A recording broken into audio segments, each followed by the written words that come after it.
Bienvenida o bienvenido a esta exploración en profundidad. Hoy nos metemos de lleno en uno de los trabajos más, más influyentes y a la vez misteriosos del arte japonés, la Hokusai manga. La Kitaisa y manga, sí. Exacto. Y ojo, que es importante, no es un manga como los cómics de ahora, ¿eh? Es una colección enorme, casi una enciclopedia, de bocetos del gran Katsushika Hokusai. Eso es. Y para intentar desentrañar un poco todo esto, vamos a usar extractos de un estudio académico bastante detallado. Ajá. Vamos a ver cómo nació, qué papel jugó Nagoya, las estancias de Hokusai allí y toda la historia que es compleja, de la publicación de los primeros volúmenes. Vale, o sea que la misión hoy es ir un poquito más allá de lo que se suele contar, ¿no? Justo. Intentar entender de dónde sale realmente esta obra gigante, por qué Nagoya fue tan importante, quién era este editor, Eirakuya Toshiro. Sí, y aclarar algunos detalles que no se conocen tanto y las preguntas que todavía hay, que las hay. Pues venga, listos para ese viaje al Japón del siglo XIX. Vamos a ello. Vamos. Parece que todo empieza en Nagoya. Hokusai va por primera vez allí en el año Bunka 9. Eso es, 1812, ¿verdad? 1812, sí. Y es un momento interesante para él en su carrera. Ah, sí. ¿Por qué? Pues porque estaba como dejando un poco de lado los grabados ukiyo-e más comerciales, los típicos del mundo flotante, para centrarse más en pinturas a pincel, las nikujitsuga, Ujú. y también en encargos privados, los surimono. De hecho, justo el año antes, en 1811, había hecho cosas importantes, como una figura de Shunkan en una isla, obra ya de cierto peso. Entiendo. Y en ese contexto decide irse a Nagoya. Y lo que llama la atención es que se queda medio año. Sí, sí, La historia clásica siempre ha dicho que la Hokusai manga nació precisamente de esa visita tan larga. exacto. La pista clave está en el prefacio del primer volumen. Lo firma un tal Hampu Sanjin. ¿Y qué dice? Pues describe cómo Hokusai llegó a Nagoya este otoño, aunque los análisis dicen que igual era más bien verano de 1812, julio-agosto. Vale. Ujú. Y que se alojó medio año en casa de Boxen, que era otro artista de allí, y que durante ese tiempo, pues, se puso a dibujar como un loco. Más de 300 bocetos de todo tipo de cosas. Más de 300. Sí, intentando capturar el espíritu, el denshin de las cosas. Es un concepto importante como transmitir la esencia, ¿sabes? Ya. Transmitir la esencia. Medio año es mucho tiempo. ¿Se sabe más o menos cuándo se fue? Pues mira, hay una carta del propio Hokusai de principios de 1813 que sugiere que ya se había ido de Nagoya para entonces. Ah, vale. Así que sí, cuadra. Probablemente estuvo desde verano hasta finales de 1812. Y fue ahí, en esa etapa, cuando nacieron los bocetos del primer volumen de la manga. Espera. Has dicho más de 300 bocetos, pero si no me equivoco, el primer volumen tiene unos 250. Buena vista. ¿Qué pasó con el resto? ¿Se perdieron? ¿Se usaron después? Pues mira, el estudio plantea dos opciones. O se guardaron para el segundo volumen, Ajá. o simplemente, pues, hicieron una selección. Eligieron los mejores o los más representativos para ese primer tomo. No se sabe seguro, pero, parece más probable que hicieran una selección. Vale, tiene sentido. Y luego está Bokusen, el que lo alojó en Nagoya. ¿Fue entonces cuando se hicieron amigos o Hokusai se convirtió en su maestro? Esa es la idea que siempre se ha tenido, sí. Se sabe que Bokusen, que antes firmaba de otra manera, Utamasa, se pasó al estilo de Hokusai. Claro. ¿Pero cuándo exactamente? Ahí hay debate. Unos dicen que fue en esa visita, la de 1812. ¿Y otros? Otros, fijándose en firmas y prefacios de Boxen de antes, de 1809 o 1810, creen que Boxen ya era seguidor de Hokusai antes de que llegara, quizás desde que murió Utamaro en 1805, ¿sabes? O sea que la relación podría venir de antes. Podría ser, ¿sí? ¡Qué curioso! ¿Y el nombre Bokusen? ¿Se lo dio Hokusai? Era típico eso a veces, ¿no? Pues parece que eso también es un pequeño mito.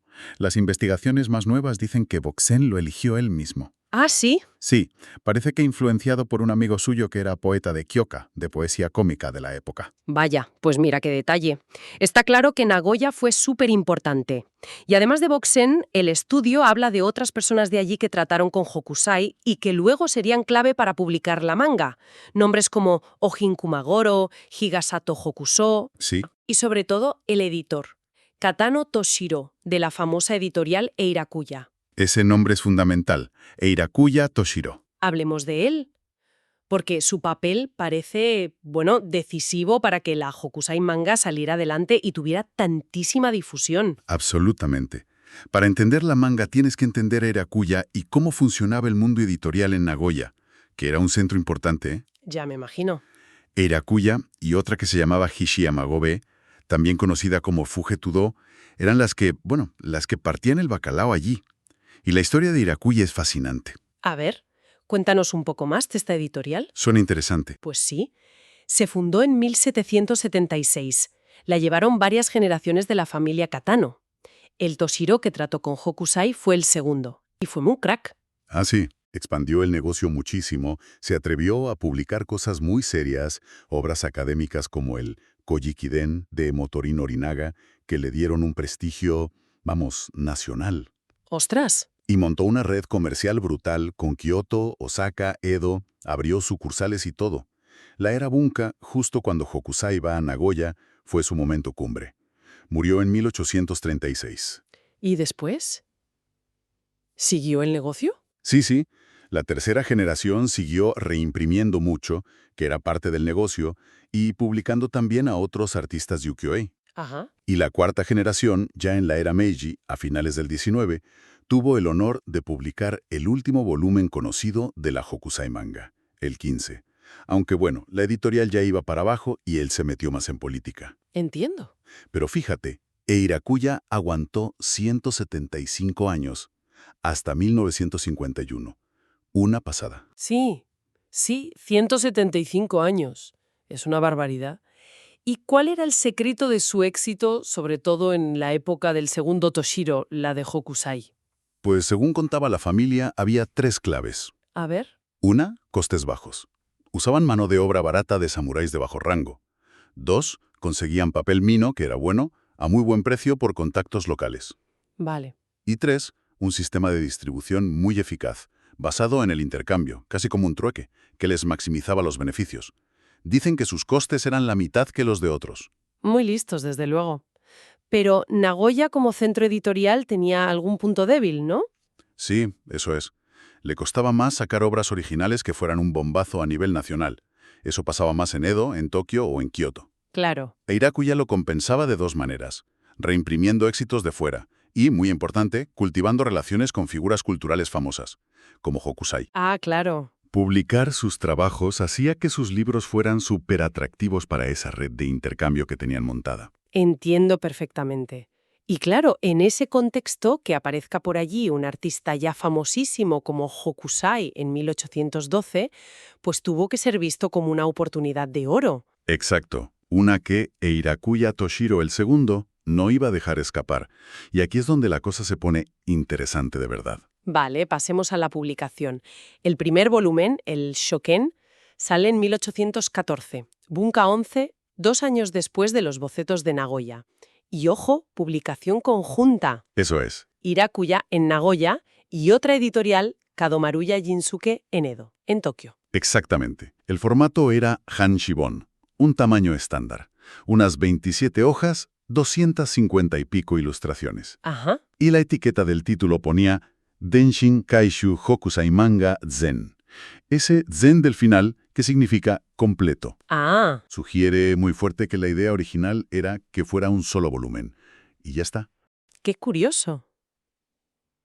Y lo de manga. Hoy lo asociamos directamente a los cómics, pero Hokusai fue de los primeros en usarlo así, ¿no? Para este tipo de obra. Pues el prefacio de Hampusanjin se lo atribuye a Hokusai, aunque bueno, otros autores habían usado palabras parecidas antes, ¿eh? Ya. Pero sí, fue Hokusai el que popularizó manga como título y como definición para estos cuadernos de bocetos tan variados, tan espontáneos. ¿Y el Denshin Kaishu? ¿Qué significaba? Lo que comentamos antes, algo así como transmitir el espíritu y guía para principiantes.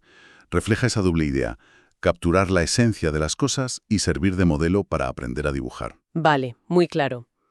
Pero la cosa no paró ahí. Del volumen 2 al 10 salieron bastante rápido, entre 1815 y 1819. ¿Quién los publicó? ¿Siguió siendo conjunto? Pues aquí es donde el estudio académico que seguimos le da una vuelta a la historia tradicional. A ver. Normalmente se dice que Kadomaruya, la de Edo, tomó el relevo desde el segundo volumen. Pero el estudio presenta pruebas bastante sólidas de que no, de que siguió siendo una publicación conjunta. Ah, sí. Eirakuya de Nagoya y Kadomaruya de Edo, juntas, durante los 10 primeros volúmenes. Vaya, eso sí que cambia la película. ¿Y qué pruebas hay de esa colaboración continua? Pues varias. Hay una ilustración en la portada interior del volumen 6 que lo dice clarísimo. Publicación conjunta. Togekido, que era el sello de Eirakuya, Shueikaku, el sello de Kadomaruya. Más claro, agua. Anda, pues sí. Además, la calidad del papel suele ser idéntica en los ejemplares de ambas editoriales. Eso sugiere que compartían las planchas de madera, ¿sabes? Claro, lógico. Y también se sabe que las dos anunciaban los mismos libros de Hokusai como suyos, en sus catálogos. Y luego está el tema de los colofones. Las notas finales del libro. Eso, que no siempre son fiables, sobre todo en Nagoya. A veces faltan o se usaban mal en las reimpresiones. Así que no te puedes fiar solo de eso. Entendido. O sea que lo más probable es que fuera una colaboración durante toda esa primera década tan productiva de la manga. Todo apunta a eso, sí. Y es curioso también que los prefacios de esos volúmenes, del 2 al 10, los escribieran figuras literarias importantes, ¿no? Rokuyuen, Shoko-sanshin, Shiki Teisamba, Sí, gente de peso. y todos ellos con lazos muy fuertes con Kadomaruya, la editorial de Edo. Exacto. Y fíjate en quién falta. ¿Quién? Kyokutei Bakin, un novelista súper famoso que colaboró muchísimo con Hokusai en otras cosas. Es verdad, porque no escribió ningún prefacio para la manga. Pues parece que por una movida que tuvo Bakin con el editor, con Kadomaruya, Anda. sí, una disputa por temas de dinero e ilustraciones unos años antes, sobre 1807-1808. Y a raíz de eso, Bakin dijo que no volvía a trabajar para Kadomaruya. Vaya. Aunque parece que con Hokusai directamente no tuvo problema, ¿eh? Pero bueno, es un ejemplo de cómo funcionaban las relaciones en ese mundillo editorial. Complejas. Ya veo, ya. Oye, y Hokusai convivió a Nagoya en 1817, en Bunka 14, Sí. y esta vez la lió parda. No, la lió pardísima. Montó un evento espectacular. Pintó un daruma, la figura esta del budismo zen, pero gigante. Como de gigante. Pues de unos 18 metros de alto por 11 de ancho. Imagínate, en los terrenos de un templo, el Nishigareso. ¡Qué barbaridad! ¿Y eso por qué? Pues se dice que fue, en parte, para demostrar que no solo hacía dibujitos detallados, que también dominaba la gran escala. Vamos, un poco de chulería artística, si quieres. Jaja, me lo imagino. Usó balas de paja como pinceles y cubos de tinta. Aquello atrajo a una multitud. Vamos, increíble. Normal. ¿Y tuvo algo que ver Eirakuya, el editor de la manga, en este show? Pues el estudio cree que es muy probable que sí, que Eirakuya financiara el evento. Ah, sí. ¿Hay pruebas? Pruebas directas, documentos, no. Pero las razones son bastante lógicas. Primero, Eirakuya luego vendió reproducciones en miniatura de ese daruma. Ajá, negocio. Segundo, montar algo así costaba una pasta, probablemente más de lo que podían poner los amigos de Hokusai en Nagoya. Claro. Y tercero, y más importante, fue una publicidad brutal para la Hokusai manga, justo cuando salían los volúmenes 6 y 7, ese mismo año, 1817. Blanco y en botella. Tenía todo el sentido comercialmente. Oye, también se comenta una descripción de cómo vivía Hokusai en Nagoya. Eso fue en este segundo viaje. Todo indica que sí. Hay un testimonio de un empleado de Eirakuya. ¿Qué recordaba? Pues que Hokusai vivía de forma súper austera, casi desordenada, en una casa bastante modesta. Y que estaba todo el santo día dibujando, día y noche, sin parar, absorto totalmente. Madre mía. Incluso dijo que Hokusai había comentado que le gustaría quedarse en Nagoya para siempre. ¡Anda! Y como en el primer viaje sabemos que se quedó con Boxen, es más lógico pensar que esta imagen del artista así, ascético y obsesionado, es de la segunda visita, la de 1817. Entiendo. O sea que, si el primer viaje fue la chispa creativa, este segundo fue más para... Consolidar el éxito, ¿no? Y promocionarlo a lo bestia con lo del daruma. Eso parece, sí. Un golpe de marketing genial. Vale. Después del volumen 10, que salió en 1819, hubo un parón bastante largo con la manga, ¿no? El volumen 11 es como un poco un misterio en cuanto a la fecha. Cierto, la fecha exacta no está clara del todo. Pero hay una pista. Una carta de Hokusai a Eirakuya. Ajá. Los expertos la fechan entre 1823 y 1828, y en esa carta, Hokusai habla del pago por la manga. Se queja de que le pagan poco, que es demasiado barata para el trabajo que da. Hombre, Hokusai. Jaja, sí. Bueno, eso sugiere que el volumen 11 se estaba haciendo o planeando en esa década, en los años 20. Claro. Además, el estilo de los dibujos encaja con el del volumen 10, así que la conclusión es que probablemente salió a finales de la era Bunsei, sobre 1830 más o menos. Vale. Finales de los años 20, principios de los 30. Y luego, otro salto, hasta el volumen 12, que sale en Tempo 5. O sea, 1834, 15 años después del 10. 15 años, sí. Un parón considerable. Y es interesante que este volumen 12 vuelve a indicar que es una publicación conjunta de Eirakuya y Kadomaruya. O sea que seguían colaborando. Parece que sí. Refuerza esa idea. Y técnicamente este volumen destaca porque el grabado es más fino, más detallado. Incluso mencionan al grabador, Egawa Tomekichi. ¡Qué curioso! Y de nuevo, otros 15 años hasta el volumen 13, que se publica en Kagei 2, 1849. Para entonces Hokusai ya había muerto. Exacto. Este ya lo publicó el tercer Toshiro de la familia Irakuya. Se piensa que quizá coincidió con un momento en que Irakuya estaba comprando derechos de otras obras de Hokusai. Ah, ¿sí? Sí, de otros editores de Edo que igual estaban cerrando o tenían problemas.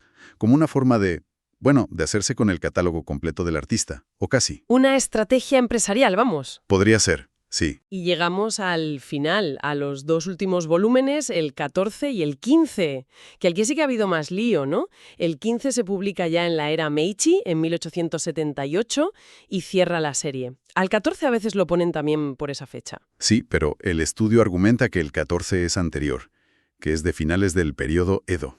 ¿Cómo lo saben? Por el papel, la encuadernación, los colofones de algunos ejemplares sugieran que es de entre 1861 y 1864, más o menos. Vale. La controversia gorda está con el 15. Hay una historia en una biografía de Hokusai, la Hokusai Den, ¿Qué cuenta? pues que un discípulo indirecto, Oda Kyosai, dijo que él había dibujado partes del volumen 15, que se lo pidió a Irakuya para rellenar páginas imitando el estilo de Hokusai. Ostras, ¿y es verdad eso? ¿Se nota que hay otras manos metidas? A ver, es importante decir que Kyosai habló del volumen 15, no del 14, y que no mencionó a otro discípulo, Numata Gesai, que a veces se añade a la historia. Vale, ¿solo el 15? Eso dijo él. Y estilísticamente, en el 14 no se ven pruebas claras de otras manos.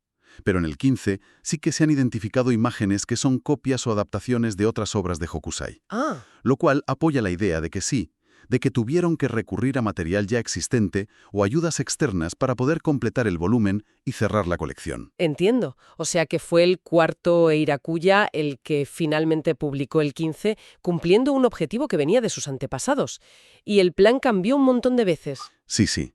De un volumen único pasaron a 10. Luego, en el prefacio del 11 se habla de hacer 20. ¿20? Sí. Y al final se quedó en 15.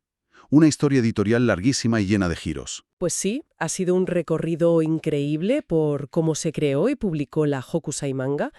Hemos visto lo importante que fue Nagoya, no solo como sitio donde Hokusai dibujó, sino por todo el entramado editorial. Exacto. Con Irakuya, sus lazos con Kadomaruya en Edo, hemos seguido a Hokusai en sus viajes, el show del Daruma gigante y estos debates sobre los últimos volúmenes que siguen abiertos. Sí, yo creo que queda claro que la manga no fue solo, la genialidad espontánea de Hokusai. Fue un proyecto editorial súper complejo, larguísimo, Ajá. que estuvo marcado por cómo evolucionaba Hokusai como artista, claro, pero también por estrategias comerciales muy pensadas, por relaciones personales, incluso por peleas y temas de dinero. Totalmente. Y mira, como reflexión final, algo para darle una vuelta. Hemos visto que Eirakuya basaba mucho su negocio en reimprimir, en intercambiar libros que gustaran a mucha gente, ¿no? Que tuvieran un atractivo amplio. Sí, necesitaban productos universales, digamos. Exacto. Pues cabe preguntarse, ¿hasta qué punto el formato mismo de la Hokusai Manga, esa colección tan enorme, tan diversa, de bocetos, sin una historia única, fáciles de reproducir, adaptables, fue una mezcla? ¿Mezcla de qué?